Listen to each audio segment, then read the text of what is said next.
जो है भ्रष्टाचार की गंगोत्री यमुनोत्री जो कह ली। कितने लोग बेरोजगार हो जरा हाथ उठा के दिखाओ। तो 400 से 1500 रुपया हम लोग करने का बोलते। माइक के साथ साथ बाप की भी पार्टी है। तेजस्वी यादव ने एक बड़ा ही शंखनाद किया है। कर परेशानी है ना, दाखिल कर। इस तरह से प्रारूप दिया है जो इससे पहले कभी देखने को नहीं मिलता है।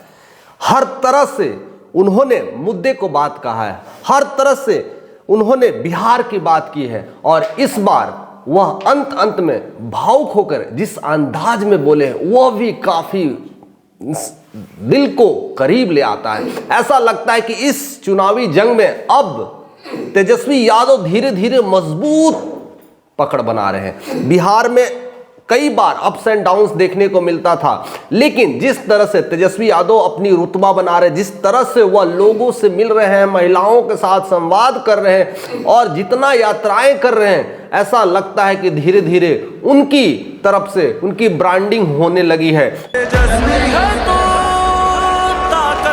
शंखनाद में कई सारे ऐसे मुद्दे पे उन्होंने बात किया और रखने के साथ साथ ऐलान किया है, ऐसा कम देखा गया है और उसी अंदाज में वो उन्होंने बातें रखी गई है। कहते हैं कि नया बीज डालोगे तो नया ब्रांड होगा, पुराने बीज को हटाना पड़ेगा। जो उन्होंने 20 साल से एक ही बीज को, एक तरह का फल खाते खाते फसल कैसे होगा, मिट्टी भी तो कह सकते ना उसकी उर्वरा शक्ति खत्म हो गई होगी, छीन हो गई, भंगुर हो गई। अब नए बीज डालने की जरूरत है और नया बीज अभी तैयार बैठा है। 34 साल का लड़का पूरी तरह से बिहार में आतंक मचाने के लिए बहुत तहलका मचाएगा, बहुत कुछ करके दिखाएगा और उसका संकल्प है, उसका एक इरादा है। उन्होंने बिहार की ब्लूप्रिंट बनाई है। इसलिए इस बार मौका देखकर देखिए कि यह लड़का क्या करके दिखाता है, किस तरह से बिहार की रणनीतियों को चेंज करके दिखाएगा। और इस तरह से उन्होंने कई सारे अपने वादे को धरातल पर रखने की बात की गई है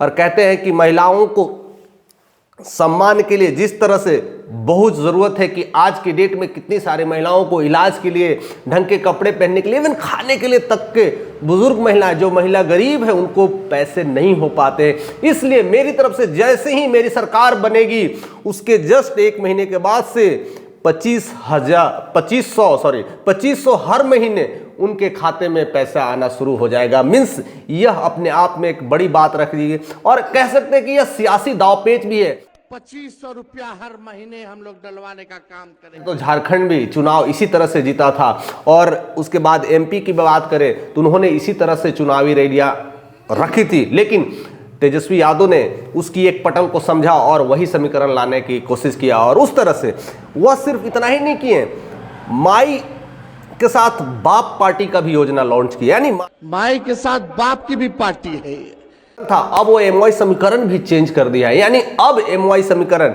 यानी माई बाप जो योजना का समीकरण है, जरा ध्यान से सुनिएगा उन्होंने क्या कहा है। अब लगता है कि तेजस्वी यादव अब शिखर तक जाने के लिए वो सारी अपनी, कहते ना, अपनी सारी शक्तियां लगा रहे हैं, अपने सारे दांव पेच लगा रहे हैं और साथ में यह होना भी चाहिए। और ऐसे ही नेता की इनक्रेडिबिलिटी जो बढ़ती है वह सिर्फ इसी वजह से बढ़ती है। उनका माई बाप जो योजना है, माई बाप, MY मीन्स माई, यानी कहते हैं महिला और यूथ की योजनाओं को उन्होंने पकड़ लिया। यानी कहते हैं कि महिला और युवा हमारे साथ रहेंगे तो फिर डरने की बात नहीं है, फिर तेजस्वी को डरने की बात नहीं है। और बाप योजना में कहते हैं ना कि बहुसंख्यक, B फॉर BAP, बहुसंख्यक हमारे साथ है, अल्पसंख्यक हमारे साथ है और P से पुअर लोग हमारे साथ है। यही माई बाप का योजना है और इसमें जो यादवों ने जो ठानी है, जिस तरह से मैं यदुवंशी का बेटा, जिस तरह से मैं बोल रहा हूं, मैं गारंटी के साथ कहता हूं कि ये सारी वादों को पूरी तरह से धरातल पे लाऊंगा।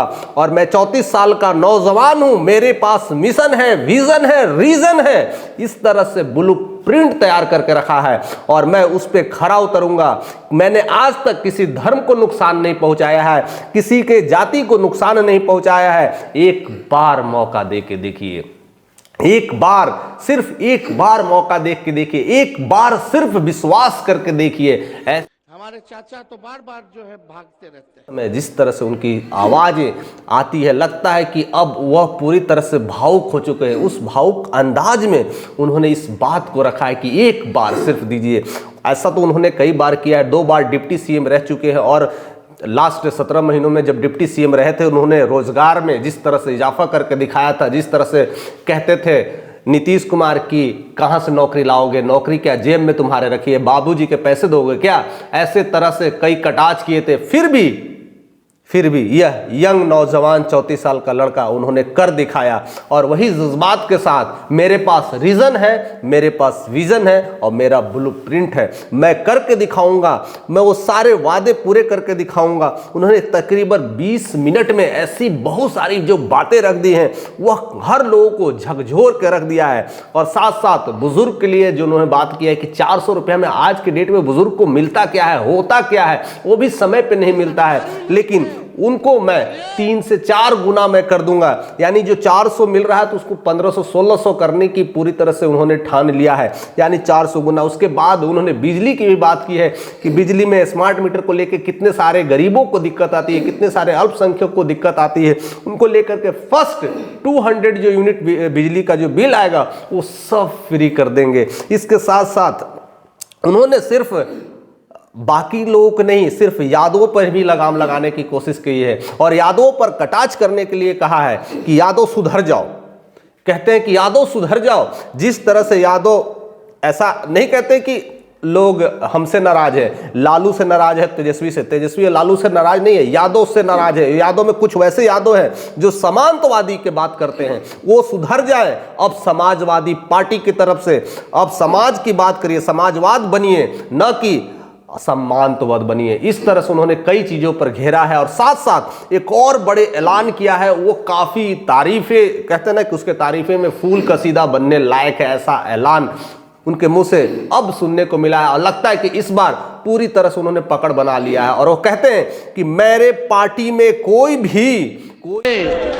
हम किसी नेता के कहने पर टिकट नहीं देंगे, पे काम नहीं कर रहे हैं, उनकी पूरी जांच पड़ताल करके उनकी सदस्यता ग्रहण करेंगे, अदरवाइज उनको आउट।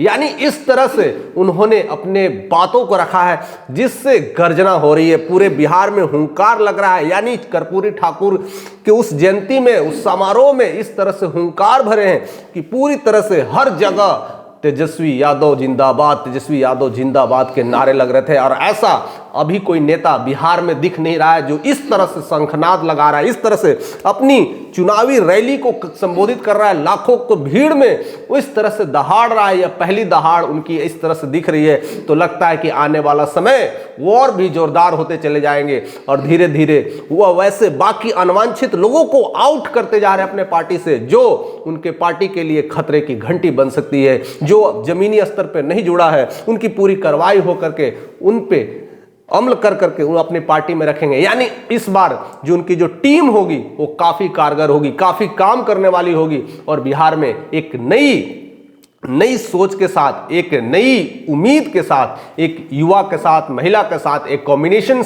बैठाएंगे और जितने भी गरीब बहुसंख्यक हैं सबको साथ में लेकर के सबको आगे बढ़ने की बात की है। इसलिए वो बार बार अपने बिहार के लोगों से वह अपील करते हैं कि एक बार तेजस्वी को मौका दे के देखिए, सिर्फ एक बार दे के देखिए।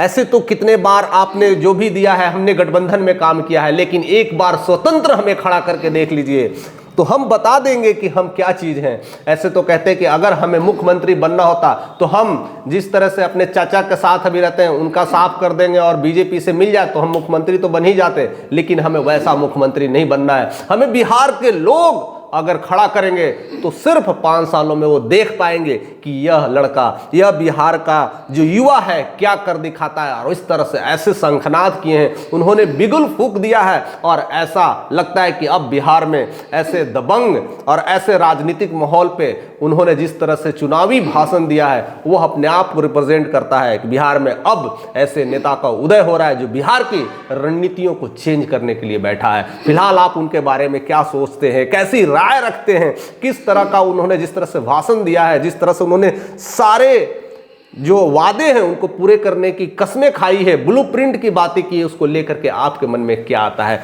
जातिवाद को छोड़िए, संप्रदाय को छोड़िए, समाजवादी के पार्टी के रूप में जिस तरह से उन्होंने बात की उसके बारे में क्या सोचते हैं, और क्या सही में वो ऐसी धरातल पे वो काम कर रहे हैं कि नहीं कर रहे हैं। जहां भी हो, बिहार के जिस कोने में आप बैठे हो, जिस तरह की उनकी बातें सुनते हो, आसपास में कैसा माहौल है, आप हमारे साथ कमेंट के माध्यम से शेयर कर सकते हैं, अपनी बातों को रख सकते हैं और उनकी लोकप्रियता के बारे में आप हमारे साथ शेयर कर सकते हैं। और ऐसे ही हमारे साथ बने रहिए। अगर चैनल पर नए हैं तो सब्सक्राइब करिए, क्योंकि ऐसे नोटिफिकेशन आते रहेंगे, वैसे डीप एंड डाइव हम आपसे लगाते रहेंगे।